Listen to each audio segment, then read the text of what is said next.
Chapter 10 of Charlotte's Web, An Explosion. Day after day the spider waited, head down, for an idea to come to her. Hour by hour she sat motionless, deep in thought. Having promised Wilbur that she would save his life, she was determined to keep her promise. Charlotte was naturally patient.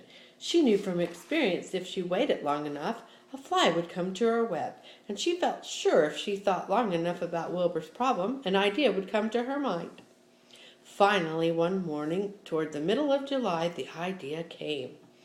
"Why, how perfectly simple," she said to herself. "The way to save Wilbur's life is to play a trick on Zuckerman. If I can fool a bug," thought Charlotte, "I surely can fool a man. People are not as smart as bugs." Wilbur walked into the yard just at that moment. "What are you thinking about, Charlotte?" he asked. "I was thinking," said the spider, "that people are very gullible." "What does gullible mean?" "Easy to fool," said Charlotte. "That's a mercy," replied Wilbur, and he lay down in the shade of his fence and went fast asleep. The spider, however, stayed wide awake, gazing affectionately at him and making plans for his future. Summer was half gone. She knew she didn't have much time. That morning, just as Wilbur fell asleep, Avery Arable wandered into the Zuckerman's front yard, followed by Fern. Avery carried a live frog in his hand. Fern had a crown of daisies in her hair. The children ran for the kitchen. "Just in time for a piece of blueberry pie," said Mrs. Zuckerman. "Look at my frog," said Avery, placing the frog on the drain board and holding out his hand for pie. "Take that out of here," said Mrs. Zuckerman. "He's hot," said Fern. "He's almost dead, that frog." "He is not," said Avery. "He lets me scratch him between the eyes." The frog jumped and landed in Mrs. Zuckerman's dishpan full of soapy water. "You're getting your pie on you," said Fern. "Can I look for eggs in the hen house, Aunt Edith?" "Run outdoors, both of you, and don't bother the hens." "It's getting all over everything," shouted Fern. "His pie is all over his front." "Come on, frog," cried Avery. He scooped up his frog. The frog kicked, splashing soapy water onto the blueberry pie. "Another crisis," groaned Fern. "Let's swing in the swing," said Avery. The children ran to the barn. Mr. Zuckerman had the best swing in the county. It was a single long piece of heavy rope tied to the beam over the north doorway. At the bottom end of the rope was a fat knot to sit on. It was arranged so you could swing without being pushed. You climbed a ladder to the hayloft. Then, holding the rope, you stood at the edge and looked down, and were scared and dizzy. Then you straddled the knot so that it acted as a seat. Then you got up all your nerve, took a deep breath, and jumped. For a second you seemed to be falling onto the barn floor far below.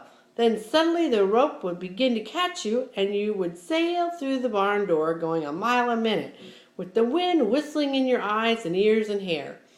Then you would zoom upward into the sky and look up at the clouds, and the rope would twist, and you would twist and turn with the rope. Then you would drop down, down, down out of the sky and come sailing back into the barn, almost into the hayloft. Then sail out again, not quite as far this time. Then in again, not quite as high. Then out again, then in again, then out, then in, and then you jump off and fall down and let somebody else try it. Mothers for miles around worried about Zuckerman's swing. They feared some child would fall off, but no child ever did. Children almost always hang on to things tighter than their parents think they will. Avery put the frog in his pocket and climbed into the hayloft. "The last time I swung in this swing, I almost crashed into a barn swallow," he yelled. "Take that frog out," ordered Fern. Avery straddled the rope and jumped. He sailed out through the door, frog and all, and into the sky, frog and all.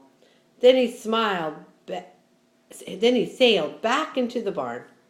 "Your tongue is purple," cried Fern. "So is yours," cried Avery, sailing out again with the frog. "I have hay inside my dress. It itches," called Fern. "Scratch it!" yelled Avery as he sailed back. "It's my turn, Fern," said Fern. "Jump off." "Fern's got the itch," sang Avery. When he jumped off, he threw the swing up to his sister. She shut her eyes tight and jumped. She felt the dizzy drop, then the supporting lift of the swing. When she opened her eyes, she was looking up into the blue sky and was about to fly back into the door. They took turns for hours. When the children grew tired of swinging, they went down towards the pasture and picked up wild raspberries and ate them. Their tongues turned from purple to red. Fern bit into a raspberry that had a bad tasting bug inside of it, and she got discouraged. Avery found an empty candy box and put his frog in it. The frog seemed tired after his morning in the swing.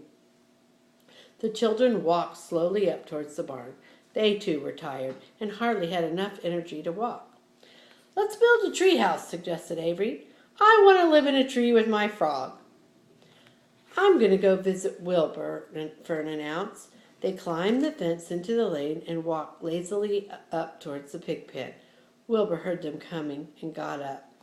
Avery noticed the spider web, and coming closer, he saw Charlotte.